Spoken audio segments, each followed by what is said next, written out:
नमस्कार, मैं प्रतीक मिश्रा रामा न्यूज में आप सभी का स्वागत करता हूं। आज हम चर्चा करेंगे नोटबंदी पर हुए सर्जिकल स्ट्राइक पर और नजर डालेंगे नोटबंदी से जुड़े सकारात्मक और नकारात्मक पहलुओं पर। इस चर्चा में हमारे साथ जुड़े हैं बीजेपी के प्रवक्ता ओजस्वी सिंह और उनके साथ जुड़े हैं कांग्रेस प्रवक्ता अनिकेत सिंह जी। आइए अब हम बात करते हैं कांग्रेस प्रवक्ता अनिकेत सिंह जी से और जानते हैं उनसे नोटबंदी से जुड़े नकारात्मक पहलू। सर, नोटबंदी से जुड़े आपको क्या लगता है, ऐसे कौन से नकारात्मक पहलू सामने आ रहे हैं? सबसे पहले तो यही बोलना चाहेंगे, भारत एक कृषि प्रधान देश है। अभी भी भारत की उतनी आबादी नहीं है कि वो स्मार्टफोन यूज करे जी। आप देख सकते हैं 60% जो है हिस्सा भारत का पहले ही उसमें लगता है। अब आप सोचिए, इन्होंने नोटबंदी लागू कर दी है, किसान कहां से यूज करेगा इतना मोबाइल का, कहां से वो कैशलेस में जाएगा? तो सबसे बड़ा ये चोट लगी है किसानों को जी। इसमें सबसे बड़ी बात ये भी सामने आती है कि गांव बीहड़ के इलाकों में अभी भी मोबाइल नेटवर्क की सुविधा नहीं है और ऐसे में लोगों को एक बहुत ही ज्यादा परेशानी का सामना करना पड़ सकता है। आइए इस बारे में और चर्चा करते हैं बीजेपी प्रवक्ता ओजस्वी सिंह जी से। जी देखिए, क्योंकि हम लोग बहुत आप समझ देख रहे हैं कि जितने भी अपने किसान हैं वो सब उनको क्या कहते हैं, सारे किसान कार्ड हम लोग दे रहे हैं उनको प्रधानमंत्री योजना के तहत, जितने भी चल रहे हैं हम लोग के, उससे क्या कहते हैं, जिससे धीरे धीरे उनको फैसिलिटीज प्रोवाइड करी जा रही हैं और कोई इतनी दिक्कत नहीं आ रही है। जी देखिए, यहाँ पर हम बात कर रहे हैं कि अभी भी गांव में मोबाइल नेटवर्क नहीं है, यहाँ कैशलेस की बात हो रही है। तो जैसे कि हम लोग शहरों में हम लोग बड़े ही आसानी से हम लोगों ने पेटीएम खोला, हम लोगों ने पेमेंट कर दी, लेकिन गांव में अभी भी इस तरीके की दिक्कतें आ रही हैं, लोग नहीं कर सकते हैं। बहुत लोग वहाँ पे ऐसे हैं जिनको तो अभी तक ये नहीं पता है कि वहाँ पे एटीएम से पैसे कैसे निकालने हैं। अरे साहब, एटीएम है तो एटीएम में पैसे नहीं, तो इतनी भी दिक्कत नहीं आई है। ऐसा नहीं कि हम लोग इस समय टोटली कैशलेस में मूव कर चुके हैं। अभी भी कैश की बहुत सारी अपनी जितनी भी मतलब अपना सर्कुलेशन जितना है कैश का इतना है समय की कोई भी इतनी बड़ी दिक्कत नहीं है। जितना भी किसान है वे भी जाके कैश पर ही सारे अपना फर्टिलाइजर और सारी चीजें खरीद। सर, अगर सर्कुलेशन होता तो 99 मौतें ना हुई होती। सर, रोज जो है एटीएम में लाइन लगाई जाती है, इतना लिमिट दे दिया गया कि आप 2500 से ज्यादा कैश नहीं निकाल सकते हैं। सर, इसका क्या मतलब होता है? जी जी जी, मैं 1 मिनट जो है बात करूंगा यहाँ पे कि यहाँ बात चल रही है इस वक्त कैशलेस की, मुद्दे को घुमाए नहीं। यहाँ पे इस समय लाइनों की बात नहीं हो रही है, यहाँ पे इस समय बात हो रही है कि कैशलेस की क्या दिक्कत है। तो बात को मत घुमाओ, जैसे लाइनों की बात। देखिए साहब, बड़ा ही सीधा वहीं पे ही आती, क्योंकि जब मुद्दा उठ रहा है तो ये मुद्दा कहाँ से आ रहा है? अगर डिमोनेटाइजेशन को लिया जा रहा है तो इंडिया में पहले से देख लीजिए। आप बात तो सुनिए मेरी, पब्लिक को कोई दिक्कत नहीं है, नहीं तो पब्लिक अभी तक रोडों पे ना उतर आती। बात मेरे सीधे तो रोडों पे तो है, ये लाइन तो लगाया हुआ पब्लिक पूरी। अब इतनी कोई भी दिक्कत नहीं है, आप जाके तो देखिए, आप तो वहाँ पे जाके आप चाय भी दे सबको। जी सर, देखिए पहले तो हम ये कह रहे हैं फिजूल की बातें नहीं, यहाँ पे मेरे शो में फिजूल की बातें नहीं करनी है आपको। यहाँ पर मेरा सीधे से एक सवाल ये पूछना है कि जो गांव के इलाके हैं वहां पे अभी भी मोबाइल नेटवर्क की प्रॉपर सुविधा नहीं उपलब्ध कराई गई है, लोगों को अभी भी कठिनाइयों का सामना करना पड़ रहा है। तो ऐसे कौन से अभी तरीके ऐसे निकाले गए हैं जिनसे उन लोगों को एक सुविधा प्राप्त हो? देखिए, हम लोग का सर्वे चल रहा है जी, ठीक है। उस सर्वे से हम लोगों ने ये अभी तक पता किया है कि मतलब जितने भी नेटवर्क वहाँ पे पहुंच नहीं है, धीरे धीरे उसको कवर अप किया जा रहा है कि उसको कोई आगे दिक्कत ना हो। इसीलिए हम लोगों ने यहाँ पे कार्ड बनाने चालू कर दिए हैं कि अभी धीरे धीरे पहले वो बैंक से ही करना चालू करें, उसके बाद वो इंडिविजुअली अपने मोबाइल पे सीधे मूव ऑन करेंगे जी। इसलिए हम लोगों ने पहले उनको कार्ड भी देना चालू किया, किसान कार्ड जो भी हम लोगों ने रिसेंटली लॉन्च किया गया है, इसीलिए किया गया कि वो धीरे से बैंक से पहले चालू करें, डिजिटलाइजेशन में मूव करें, उसके बाद धीरे से वो मोबाइल पर आएंगे जी। जी साहब, इस समय एक दूसरा जो सबसे बड़ा सवाल है वो ये सामने आ रहा है कि जो अर्थव्यवस्था के जो जानकार हैं उन्होंने सीधे सीधे ये कहा है कि नोटबंदी के इस फैसले से जो भारत की जो अर्थव्यवस्था है उसको एक बहुत बड़ा झटका लग सकता है, करोड़ों की चपत लग सकती है। इस बारे में आप क्या कहना चाहेंगे? ये तो अनुमानित था ही कि जब नोटबंदी से ये आया, सबसे पता है कि इसका जो अपना भारत की अपनी जीडीपी जो थी जी, वो पहले अनुमानित थी 7.5 की जी। अब अनुमान में आ चुका है कि ये 6.5 के आसपास रहेगी। और अभी रिसेंटली एक सर्वे में आया इस चीज का कि अगले साल 1,70,000 लोग बेरोजगार होंगे और उसके अगले साल 1,80,000 लोग। नोटबंदी के फैसले अचानक लेने से ये हो रहा है। आप देखिए, एक नोट छापने में भारत सरकार को पहले नोट छापने में 2 रुपए लगते थे, 2 रुपए 53 पैसे लगते थे एक नोट छापने में 1000 का। अब जो इन्होंने 2000 का नोट लॉन्च किया है, इसको छापने में 7 रुपए लगते हैं। ऐसे करके अगर आप देखें तो 34,000 करोड़ रुपए की चपट लगी है आरबीआई को। जी, मैं आपकी क्या कहते हैं अनएम्प्लॉयमेंट वाली बात पे बोलना चाहूंगा। अभी आपके राहुल गांधी ने क्या कहते हैं यहाँ पे मेरठ में अभी जब उन्होंने अपनी स्पीच दी है, उसमें उन्होंने खुद बोला कि प्रधानमंत्री ने कहा था कि मैं इतने कुछ करोड़ लोगों को अभी क्या कहते हैं अपनी नौकरियां दूंगा। उसमें से आपके क्या कहते हैं राहुल गांधी जी ने खुद ही उसमें बोला है कि क्या कहते हैं कि 1,30,000 लोगों को उन्होंने अगले ही महीने क्या कहते हैं तुरंत एम्प्लॉयमेंट दी थी। तो एम्प्लॉयमेंट में कोई भी मतलब डिक्रीज नहीं आया है जैसा कि आप अभी तक कह रहे हैं। और रही बात क्या कहते हैं अर्थव्यवस्था की, तो अपने जो इस समय अर्जुन राम मेघवाल हैं, अपने क्या कहते हैं यूनियन मिनिस्टर हैं, उनकी रिसर्च ने ही खुद उन्होंने बताया, क्योंकि एक लॉन्ग टर्म प्लान है। उन्होंने खुद कहा कि आने वाले समय पे अगर इसको टाइम दिया जाएगा तो 10% इंक्रीमेंट आएगा अपनी जीडीपी में। लगता है आप अपना होमवर्क करके नहीं आए उर्वशी जी।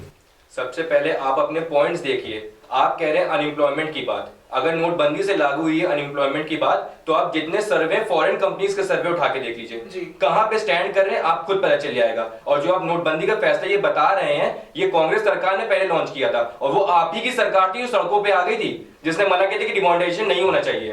तो इस फैसले को आप इस चीज में मत लीजिए।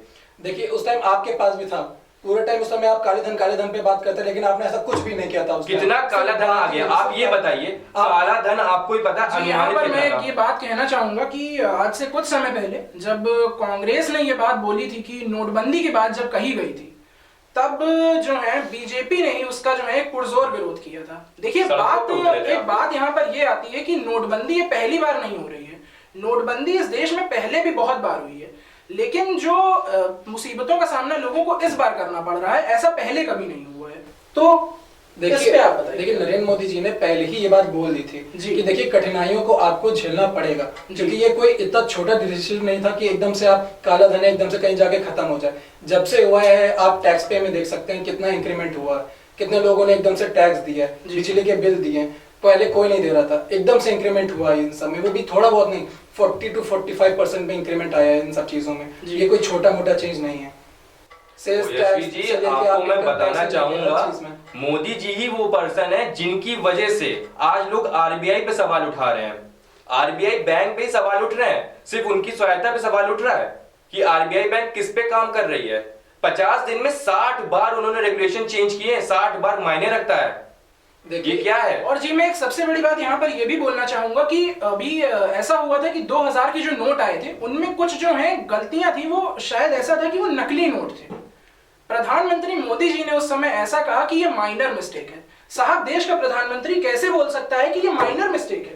देखिए जितने भी नकली नोट हैं उन सब पे कार्रवाई चल रही है, सारे पकड़े जा रहे हैं।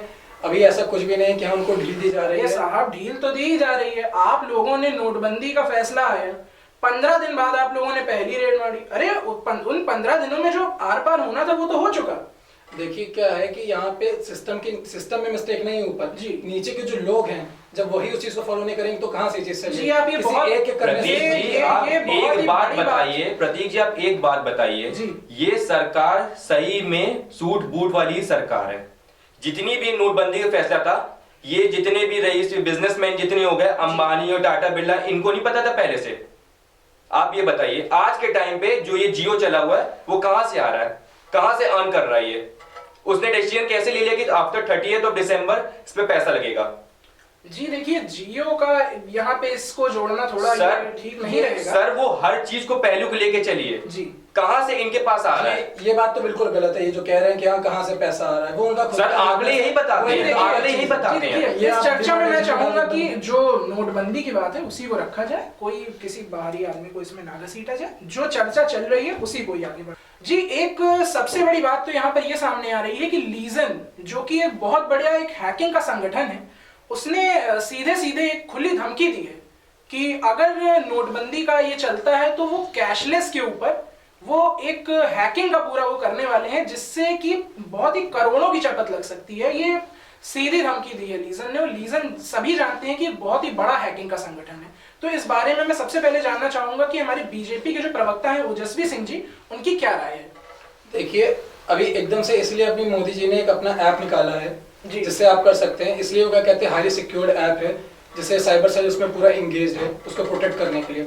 और साथ ही रही बात डिमोनेटाइजेशन की, जो सिर्फ एक कैशलेस को मूव करने के लिए नहीं था, उसमें ब्लैक मनी भी था, टेरर के जो फंड्स थे उसको काटने के लिए भी किया गया था जी। जितना ब्लैक मनी था उसको बाहर लाने के लिए भी किया गया था कि टैक्स पे भी हम लोग का ज्यादा है, और इससे जो आने वाले समय में जो भारत की जीडीपी में जो इंक्रीमेंट आएगा वो आप देखेंगे। ये सिर्फ एक कोई शॉर्ट टर्म प्लान नहीं है, ये एक लॉन्ग टर्म प्लान है।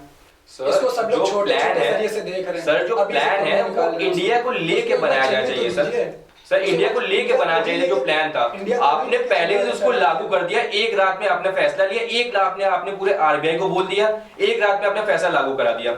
इसमें आप ये सोचिए कि इंडिया अभी उतना उठा हुआ नहीं है कि आप इस चीज को लेके इतना चल रहे हैं। आपको प्रायर नोटिस कम से कम एटलीस्ट देना चाहिए था इस चीज को लेकर के। हर चीज में समय लगता है। अगर आप सोचे आपने पेड़ अभी लगाया एकदम से वो फल देते तो ऐसा नहीं होता है, टाइम लगता है। तो आप देखिए तो पेड़ कौन सी जमीन पे लगा रहे हैं आप, तो आपको समय देना पड़ेगा उस चीज के लिए। सर आखिरी सवाल जो मैं आप दोनों से करना चाहता हूँ वो ये है कि अभी ऐसा जो है दिखाया जा रहा है कि जो 2000 के जो नोट हैं वो आने वाले समय में उन पे भी बैन लग जाएगा।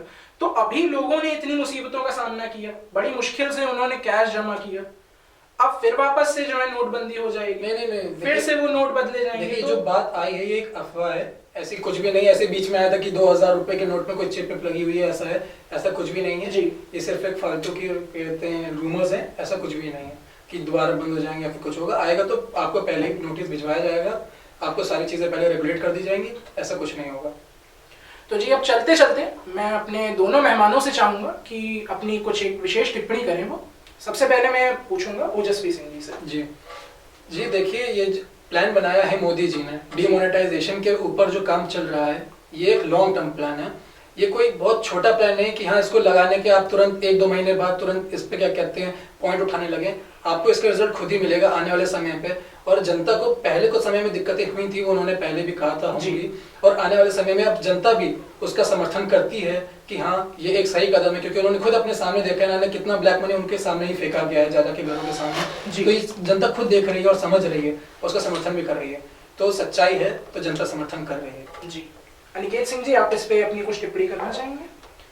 हम लोग तो इतना ही कहेंगे कि ये देश को ना देख के अनदेखा देख करके ये डिसीजन लिया गया है पूरा। जी इस पे फिर से विचार करना चाहिए मोदी जी को। जी यही कहना चाहूंगा कि ये देश अभी भी उतना नहीं उठा हुआ है कि इस पे आप कैशलेस की इकोनॉमी पे थोपें आप इस चीज को। जी आप पहले एक प्लेटफॉर्म सेट करें, एक पूरा नोटिफाई दें, उसके बाद आप इस चीज को करें। और ऐसा करें कि धीरे धीरे उतरे। अचानक से आप एक बार में बंद करने से सब चीज प्रभावित होता है। अनिकेत जी आप ये बात भूल रहे हैं कि ये सिर्फ एक कैशलेस पॉइंट ऑफ व्यू से नहीं किया गया है, ये और भी चीजें इसमें एंगेज्ड हैं। ओजस्वी जी अगर ये बात बोलना चाहूंगा कि अगर ऐसे इतनी बातें आ जाएंगी कि कोई व्यू आपका नहीं निकलेगा। जी मैं ये बात तो मैं कहना चाहूंगा कि अगर केवल कैशलेस के अगर मुद्दे से देखा जाए तो वहीं पर ही नहीं, इससे आतंकवाद और बाकी सारी चीजों को भी देख करके ये एक जो फैसला लिया गया है। तो हाँ दिक्कतें हैं, लेकिन अब उनके दोनों ही पहलू हैं, तो दोनों पर ही बराबर से एक ध्यान देना चाहिए। और अगर दिक्कतें हैं तो उनसे आगे चल करके हमको एक लाभ भी जरूर मिलेगा, ऐसा मैं उम्मीद करता हूँ। हम लोग का यही आग्रह है माननीय प्रधानमंत्री जी से जी आप जो डिसीजन ले रहे हैं उसको सर्वसम्मति से रखें। जी एक बार अचानक डिसीजन ले लेने से खुद से ना रखें। जी देखिए इस पे एक बहुत बड़ा पैनल बिठाया गया था और बहुत चर्चा हुई थी, पहले सर्वे किए गए थे, उसके बाद किया गया है। तुरंत हम लोगों ने सर्वे किए थे, अपने पास सारे सर्वे हैं, उसमें पब्लिक का जो रिजल्ट आया था वो पॉजिटिव था, इस वजह से इसको और आगे बढ़ाया गया है। तो मैं इस चर्चा को यहीं पर ही अंत इसका करना चाहूंगा कि जो ये फैसला आया है नोटबंदी का, इसके दोनों ही पहलू हैं, सकारात्मक भी और नकारात्मक भी। अब बारी है जनता की कि वो इस फैसले को किस तरीके से देखते हैं। मैं अपने दोनों मेहमानों का बहुत शुक्रिया करूंगा कि वो हमारे साथ इस चर्चा में जुड़े। खबरों का सिलसिला जारी रहेगा रामा न्यूज पर, बने रहिए हमारे साथ। धन्यवाद।